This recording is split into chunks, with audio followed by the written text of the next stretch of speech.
Rapid ফায়ারে একদম শেষ প্রশ্ন, আর প্রিয়াঙ্কাকে কোনো টেনশন দেবো না। আমাদের কিংবদন্তি শিল্পী মান্না দে, আমরা প্রত্যেকেই মানে ওনার গানের ফ্যান।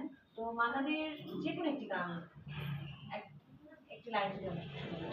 বাংলাদেশ সবথেকে বিখ্যাত গান কফি হাউস। কফি হাউসে ওই আড্ডাটা আজ আর নেই, আজ আর নেই। আরেকটা হোক। প্রিয়াঙ্কাদের বাড়িতে কিন্তু আড্ডা রয়েছে, জমজমাটি আড্ডা, জমজমাটি খাওয়া দাওয়া, এবং এর কারণে প্রিয়াঙ্কা কিন্তু আজকে দারুণভাবে বানিয়ে ফেলেছে white chicken with fresh cream, এবং একই সাথে দারুণভাবে আনসার দিয়ে দিয়েছি র্যাপিড ফায়ারে। প্রিয়াঙ্কাকে আমি একটু খুশি করে দেবো, সেটা হচ্ছে প্রিয়াঙ্কাকে দিয়ে দেবো আমি বিবিসিএল এর পক্ষ থেকে সুন্দর গিফট হ্যাম্পার, এবং একই সাথে ইটিং কিচেনের তরফ থেকে এই মেমেন্টো। কেমন লাগছে বলো, একটু এবার দেখে আনন্দ হচ্ছে?